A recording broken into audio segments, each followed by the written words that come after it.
Keir Starmer's smoking crackdown could lead to 7,700 corner shops disappearing, closing, with a loss of 70,000 jobs. This is according to new research. The tobacco and vapes bill would gradually raise the smoking age, eventually banning cigarette sales entirely. Critics warn the plan would harm small retailers, damage the economy and cost the government £23.8 billion in lost revenue. Let's speak with Paul Cheemer, director of Malcolm Stores Limited and founder of Sea Talk, a site created by retailers for retailers. Paul, good afternoon. I think you might be muted, Paul. Do you want to give it a go with the old mute button? Have we got you back, Paul? Yeah, I'm not on mute. I'm on. You're on now. Fantastic. Nice to have you with us. Just reading out the details, or certainly the headline details of this story. I mean, these are extraordinary and disturbing numbers. Your thoughts?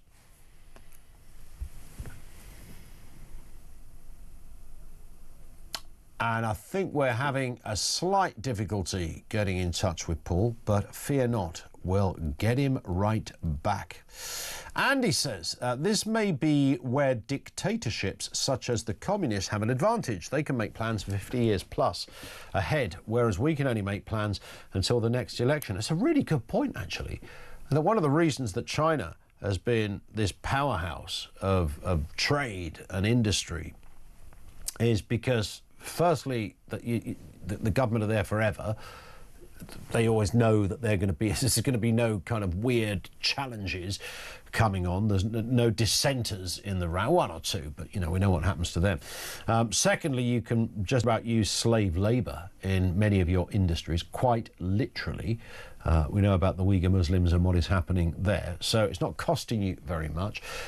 Thirdly, as a dictatorship, if a private company gets too big for its boots, you just go in there, send the boys in, kick the living daylights out the owner and take over the company. So, yes, there is a curious attraction to being a daft communist. Andy, thank you very much indeed for that. This one from Anna. Reference prisons. Prison guards should be in masks at work. Try and keep their identity hidden. You could also have floating staff that work up and down the country in different prisons as well. Jason says, surely the mystery voice is Chris Huhne. We don't normally reply outside the parameters of the voice. It's not Chris Huhne. And thank you to Gary as well. Neither is it Peter Hain.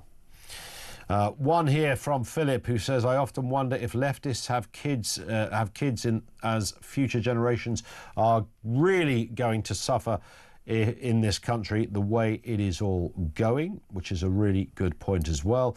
And Tony says, reference broken Britain, how to mend it, maximise benefit 10% less and working 38 hours at minimum wage, NHS treatment only eligible to UK citizens and everyone else must show insurance or the ability to pay. MP salaries 150,000 quid, but no expenses or any other income allowed.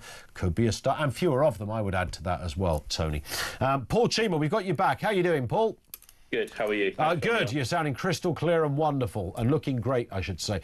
So listen, this story, the crackdown on smoking, this is the smoking bill, the tobacco and vapes bill, could lead to 7,700 corner shops closing, which could see a loss of 70,000 jobs. I mean, this is a massive headline, Paul. Yeah, it is. Look, I mean, we've got the biggest issue having in our industry, you know, going now. Look, I think to the bill, if we talk about it, it's nonsense in my view. Are we doing enough to protect, you know, the age limit? We could have changed the age limit from where it is today to age 21. But the way they've coming at it and they've said, this is what we're going to do, they've had no engagement with convenience stores up and down the country of what's going on. They could have really done this the right way. Now, if you put the generation ban in and you say you're of an age and you can never buy tobacco purchases from that store in your entirety, how much abuse is that checkout assistant going to get behind the counter? Yeah. It's going to be massive. You know, I'm 18, I can buy, my friend's 18, he or she can buy. So they haven't took into the aspect of the abuse that we're going to get. Now, we have many abusive days in our stores, crimes ever increasing in our stores, but nothing's getting done to that. If this bill goes through, it's only going to drive it one way. It's going to drive it into the black market.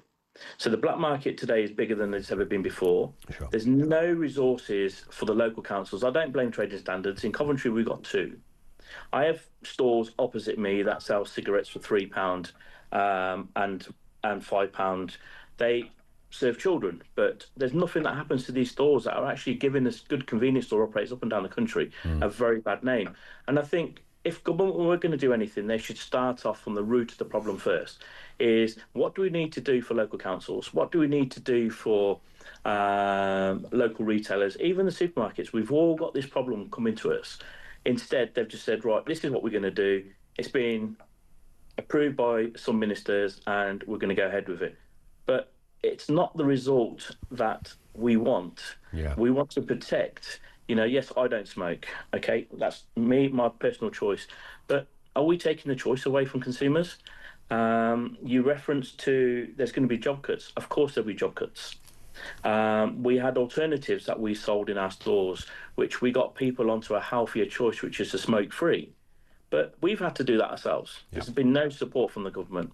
Tobacco sales are declining year on year, but we're not tackling the biggest problem in this. This is illicit trade.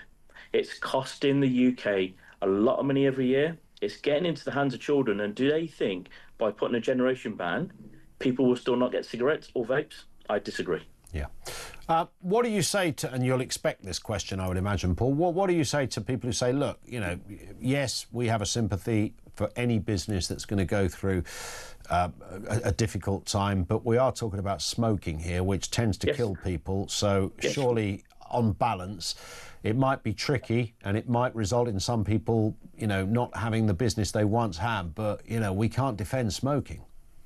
No, look, I mean, a lot of retailers, we've all switched and we've changed our business model, so we focus more on fresh food in our stores.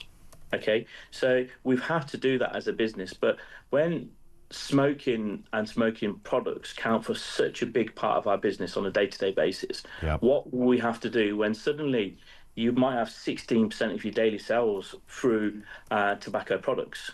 If that sale goes out of that basket, but it's not just the basket of cigarettes that goes, it's the knock-on effect of the other categories that when that shopper comes into the store goes as well.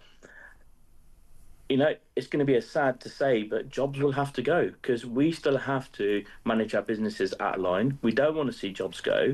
And sometimes if you talk about the newsagents, that's the only place where that person might have that conversation on a day-to-day basis. Yeah.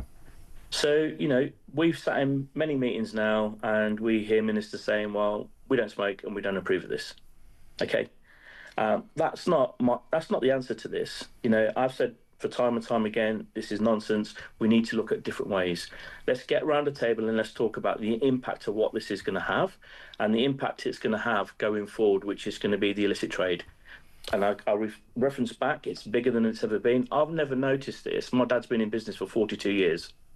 And in the last 2 years, the emergence of these pop-up micro-marts that are popping up everywhere that are selling these tobacco products, and they don't mind selling it to children, and they don't mind selling single cigarettes. That's our problem.